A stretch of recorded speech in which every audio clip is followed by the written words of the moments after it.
saya Livianida Ulhana dari kelas 3 MMPIA. Di sini saya akan menjelaskan tentang ringkasan dari salah satu buku Supervisi dan Pembinaan Guru yang ditulis oleh Bapak Dr. Novan Ardiwiyani MPDI, yaitu Supervisi Klinis.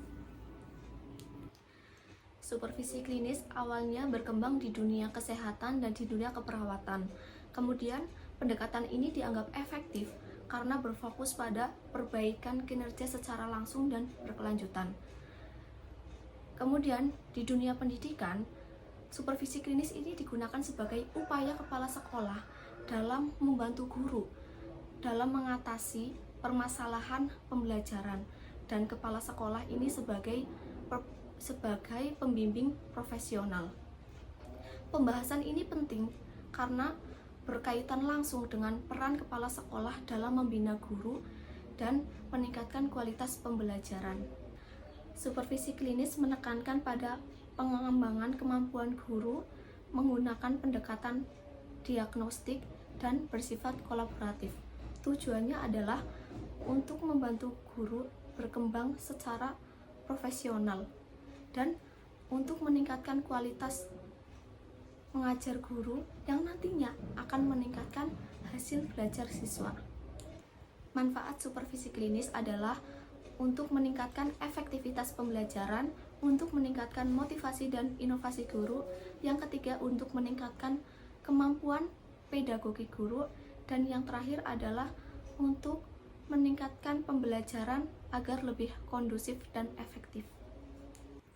Ada beberapa prinsip-prinsip dalam supervisi klinis. Yang pertama itu ada kesepakatan antara guru dan supervisor.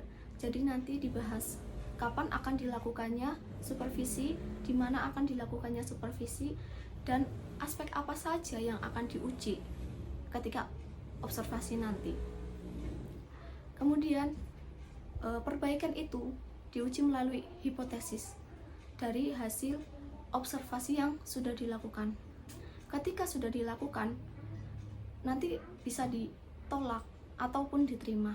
Jika sudah diterima, nanti harus ada bentuk penguatan dari supervisor kepada guru karena sudah melakukan perbaikan supaya lebih semangat lagi memperbaiki aspek-aspek yang belum diperbaiki.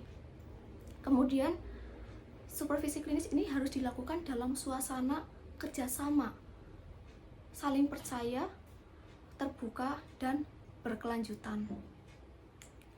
Jika dilihat dari apa yang saya sudah jelaskan tadi di awal, supervisi klinis ini bersifat sangat fleksibel. Jadi tergantung guru yang meminta kapan akan dilaksanakannya supervisi. Jadi guru itu mengetahui kelemahan yang ada di dalam dirinya, seperti itu. Nanti itu si guru itu meminta bimbingan dari si supervisor tersebut. Nah, untuk itu nanti si guru itu meminta waktunya supervisor untuk membantu begitu. Jadinya nanti si guru itu akan merasa lebih aman, lebih tenang karena tidak ada tekanan dan malah ada masukan atas kekurangannya, seperti itu. Kemudian saya akan menjelaskan tentang langkah-langkah dalam pelaksanaan supervisi klinis. Yang pertama itu ada konferensi pra-supervisi. Ini merupakan diskusi awal yang dilakukan untuk menyepakati tujuan dan aspek yang akan diamati. Yang kedua ada observasi pembelajaran. Observasi pembelajaran merupakan pengamatan secara langsung yang dilakukan oleh supervisor kepada guru untuk mengetahui kinerja guru. Yang ketiga itu ada analisis data. Analisis data itu untuk mengetahui kekuatan dan kelemahan kinerja guru. Yang keempat itu ada konferensi pasca supervisi. Ini merupakan diskusi dan umpan balik untuk menyusun atau merancang pengembangan guru. Dan yang terakhir itu ada evaluasi. Evaluasi itu dilakukan untuk mengetahui seberapa berdampak positif supervisi terhadap peningkatan kinerja guru yang sudah dilakukan.